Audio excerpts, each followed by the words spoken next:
નમસ્કાર બાળમિત્રો, તમારું મારી ચેનલમાં સ્વાગત છે। આજે આપણે ધોરણ 1 વિષય ગણિત પાઠ 8 21થી 50 સુધીની સંખ્યાનો વિડીયો ભાગ 4નો અભ્યાસ કરીશું।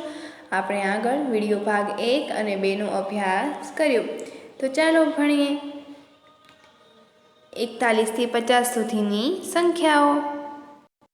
ખાલી જગ્યાઓ પૂરો। અહીંયા શું છે બાળમિત્રો, હવે આપણે 41થી 50 સુધીની સંખ્યામાં એકમ અને દશક વિશે અભ્યાસ કરવાનો છે। આપણે આગળ 21થી 30 અને 31થી 40 સુધીની સંખ્યાઓ જોઈ, બરાબર। તો અહીં આપેલું છે 4 દશક અને 1 એકમ।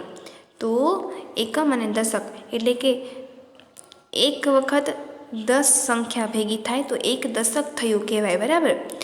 બીજી વખત 10 સંખ્યા ભેગી થાય એટલે કે 10 અને 10 20 એટલે 2 દશક થયું કહેવાય। ત્રીજી વખત 10ની સંખ્યા ભેગી થાય તો 30 થાય પણ 3 દશક થયું કહેવાય। અને 4 વખત 10 10 10 એમ દશકો બને, 10ની સંખ્યા બને એટલે 40 થયું કહેવાય, પણ એને આપણે શું કહેવાય, 4 દશક થયું કહેવાય। અને 1 એકમ એટલે 4 દશક અને 1 એકમ, બરાબર। તો ચોગડે એકડે 41 શું થશે, ચોગડે એકડે 41। હવે અહીંયા નીચે 4 દશક આપ્યું છે એટલે કે 40 થશે। અહીંયા આ એક જૂથ 10નું છે, આપણે આગળ જોયું। 2 વખત 10નું જૂથ, 3 વખત 10નું જૂથ અને 4 વખત 10નું જૂથ એટલે 40 થયું, એટલે કે 4 દશક અને 2 એકમ, બરાબર। તો 40 અને 2 એકમ એટલે 2, ચોગડે બગડે 42।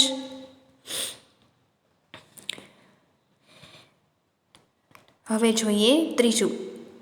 અહીં આપેલું છે 4 દશક એટલે કે 40 છે અને ઉપરથી 3 એકમ એટલે એકમના સ્થાને 3 સળીઓ ગોઠવેલી છે અને 3 લીટીઓ કરેલી છે એટલે 3 એકમ અને 4 દશક એટલે કે 40 ને 3 43 એટલે ચોગડે ત્રગડે શું થશે, 43 થશે।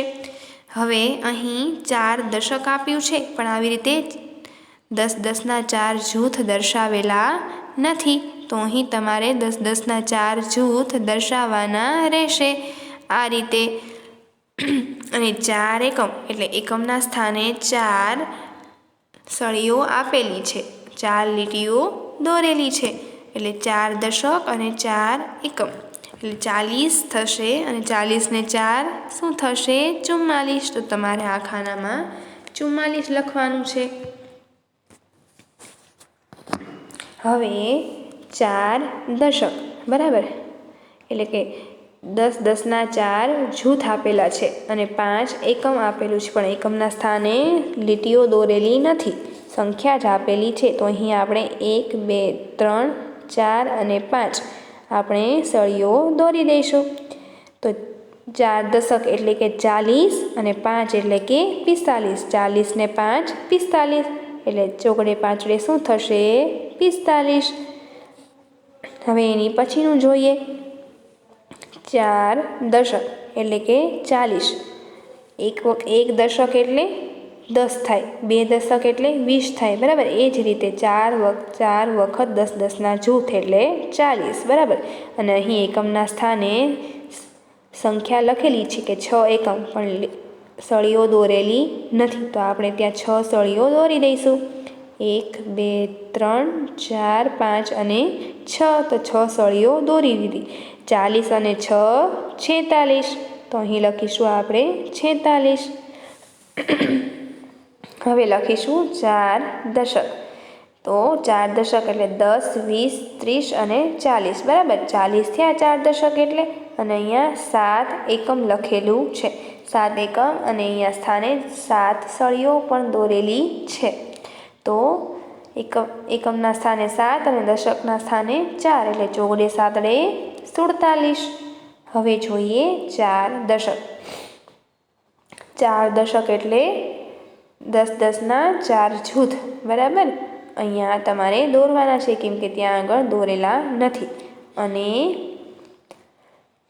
9 એકમ, તો 9 સળીઓ દોરેલી છે, તો ચોગડે નવડે 49. આપણે આગળનું અહીં સમજવાનું રહી ગયું. એટલે 40 4 દશક એટલે અહીંયા 40 આપેલા છે અને 8 એકમ અહીં દોરવાના બાકી છે, તો અહીંયા 8 લીટીઓ કરી દઈશું. એટલે કે 8 સળીઓ આપણે દોરી દીધી.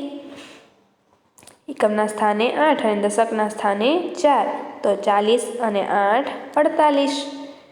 હવે અહીંયા 4 દશક એટલે દશકના સ્થાને દોરવાનું બાકી હતું, એટલે 40 આપણે એટલે કે 4 10 10ના જૂથ દોર્યા અને 9 છૂટી સળીઓ, તો 40 અને 9 એટલે કે 49 થશે. ચોગડે નવડે 49.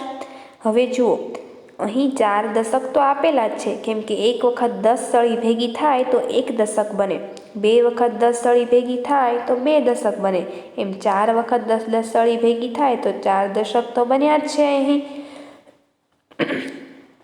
હવે અહીં 9 એકમના સ્થાને 9 સળીઓ હતી. હવે અહીંયા આવીએ તો 9 પછી શું આવે? 10 આવે, બરાબર. હવે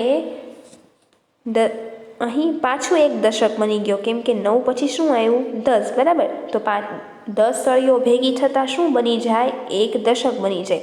તો બરાબર અહીંયા 4 દશક તો હતા જ તે, અહીંયા કેટલામો દશક બની ગયો? 5મો દશક બની ગયો, કેમ કે અહીંયા 10 10ની 10 સળી બની ગઈ 5મી વખત, એટલે 1 દશક પાછો બની ગયો. એટલે કે 4 દશક વત્તા 1 દશક એટલે કે 5 દશક, બરાબર. 5 દશક એટલે કે 50 થાય. 1 દશકમાં 10 સળી હોય, તો 4 દશકમાં 40 સળી હતી અને પાછો એક નવો દસકો બની ગયો, બરાબર. 1 દશક બની ગયો, એટલે એમાં પાછી કેટલી સળી હોય? 10 સળી હોય, એટલે 40 ને 10 શું થશે? 50 થશે. એટલે અહીંયા ક્યાં સુધીની આપણે સંખ્યાનો અભ્યાસ કર્યો? 41 થી 50 સુધીની સંખ્યાનો અભ્યાસ કર્યો.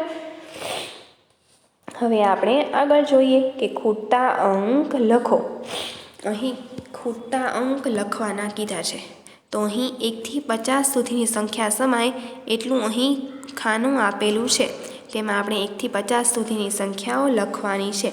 તો આપણે 1 બગડે 2 3 4 5 6 7 8 9 અને 10 સુધી આપેલી છે.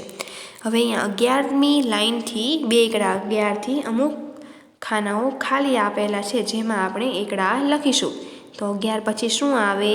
એકડે બગડે 12, પછી એકડે તગડે 13 આપેલા છે, પછી લખીશું એકડે ચોગડે 14, એકડે પાંચડે 15, પછી એકડે છગડે 16 તો આપેલા છે, તો 16 પછી શું આવે? એકડે સાતડે 17, એકડે આઠડે 18, એકડે નવડે 19 અને બગડે મીંડે 20.